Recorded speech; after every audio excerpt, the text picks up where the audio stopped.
How's it going, guys? Readiness Reviews here again, and we have in front of us one of my very first firearms purchases I made when I turned 18 years old. This is a Russian Mosin-Nagant M44, which is the short carbine model of the Mosin-Nagant. This is a 1954 production, so it's a post-war production Mosin-Nagant. Like I said, I've had this rifle for well over 10 years now. When I first got it, the stock was in extremely bad shape. Being post-war, I wasn't too worried about historical accuracy, so I actually sanded this stock quite a bit, and it's just been sitting in the raw ever since then, and I've been trying to figure out what I wanted to do to it. Just kind of sat around, and I kept it in a case for all those years. I've shot it from time to time. It is an absolute blast to shoot, pun intended. If you've ever shot an M44, you know what I'm talking about. They make a huge muzzle blast. If you shoot them in low light conditions, the fireball that comes out of these guns is probably the size of a car. It's no joke, and they're a high recoiling rifle, extremely loud, and just very fun to shoot. But anyway, the blued finish on this rifle is probably about 50%. It's showing some wear on it. You can see some metal underneath it, but it's not in a bad way. There's virtually no rust on it to be seen. I think it looks super cool and worn. This newer version of the M44 has an attached bayonet, so the bayonet stays with the gun all the time, where the older M38s have removable bayonets, and it does have the cleaning rod there. Well, basically what I'm going to do is finish this wood. So the finish on my SKS came out so good, and I liked it so much that I think that is actually what I'm going to go with this and just do the linseed oil finish on it. So we're going to do a quick video of Mosin-Nagant M44 Disassembly, and then we will put a coat of our oil on there, and we'll see what this thing is looking like. All right, so I haven't disassembled a Mosin-Nagant in a couple years. Work with me if I am not the fastest at doing this, but anyway, if memory serves, we invert the rifle. We remove this screw here,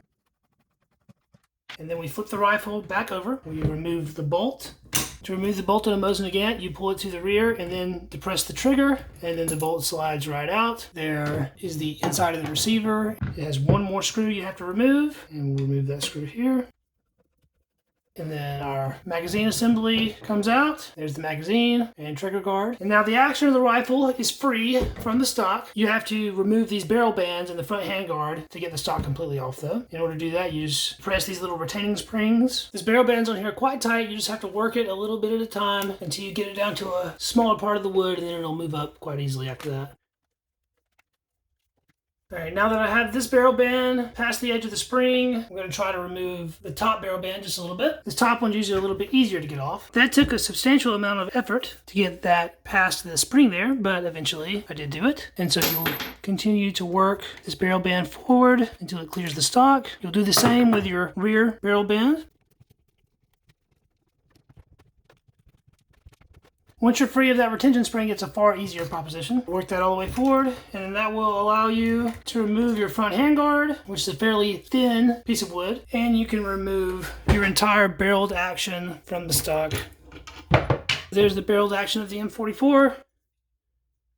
And we'll set this aside. So now we're just left with our wooden surfaces and little metal end pieces, which it won't hurt them to get a little oil on. They'll be completely fine. Give you a nice look at the inside of the stock here first. So there's the internals. Looks pretty nice. The stock is quite smooth and feels pretty good, and it looks pretty good the way that it is right now. I just want to put the oil on it to protect it, because it is just sort of raw wood at this point. We're going to use our same boiled linseed oil that we use on the SKS, and I'm actually going to use my same oil rag as well. Let's go ahead and start putting some of this on there and see what it's looking like. So I got me a nice amount of oil in my rag, and we'll just start rubbing this on. Pretty much right away, you can see the wood darkening up. I don't know how well it's coming through in the camera, but man, it's looking really nice.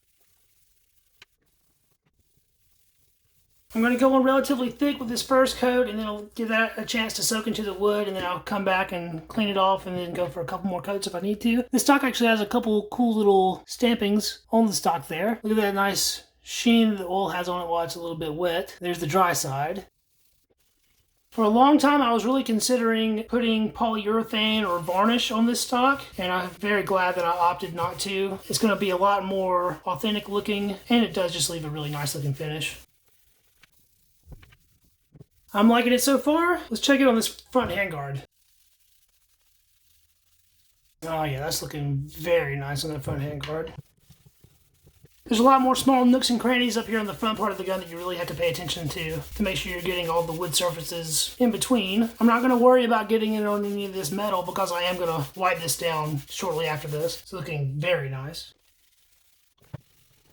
After this treatment, I think this is actually going to be my best looking Mosin-Nagant that I own. I think currently I have 4 Mosin-Nagants. I have a Model 91 that's actually made in the US. I have 2 9130s. One is a pre-World War II hex receiver, and one is a World War II round receiver. And then I have this rifle, my M44. All right, so we got our first coat of oil on it. Take a quick look at it in the light here. I think it's looking very nice, especially up here on the front where I put the oil on a little heavier. We'll give this about 10 or 15 minutes to soak into the wood, and then we'll come back and wipe it off. All right, so I've given it a good 10 minutes or so for it to soak in. So we're going to go over it with some paper towel just to take off the excess, and then I'm going to let this sit overnight, and I will do another coat tomorrow.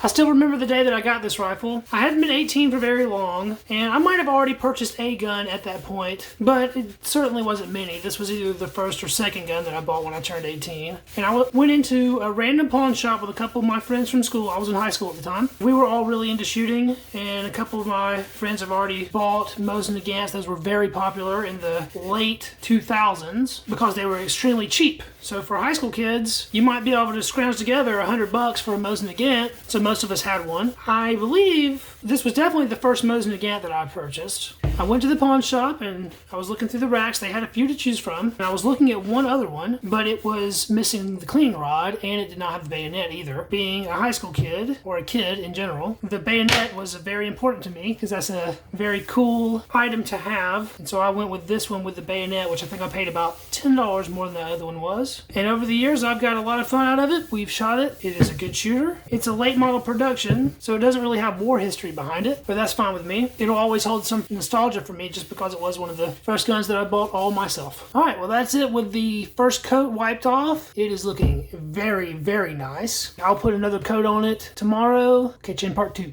Alright, so it's actually been a couple days since the last part of this video. I have since put 2 more coats of boiled linseed oil on the stock, and I'm absolutely in love with how it's looking. It feels so good, and I think looks extremely nice. It's not like absolutely perfect or anything. It still has some marring on the stock itself, which I think looks awesome actually. Still looks nice and worn, but also looks very clean and sleek at the same time. So we're actually going to put the whole thing back together right quick, and then we'll see what our finished product looks like. So first we will return our barrel to action to the stock.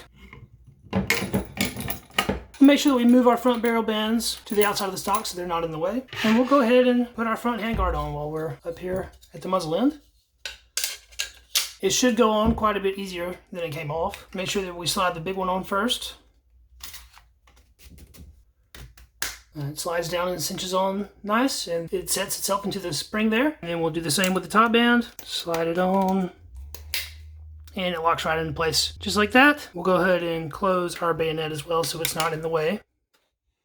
Now that we have the barrel to action back in the stock, we will commence with reassembling the other components. So you have your magazine assembly. We'll go ahead and invert the rifle and insert the magazine assembly.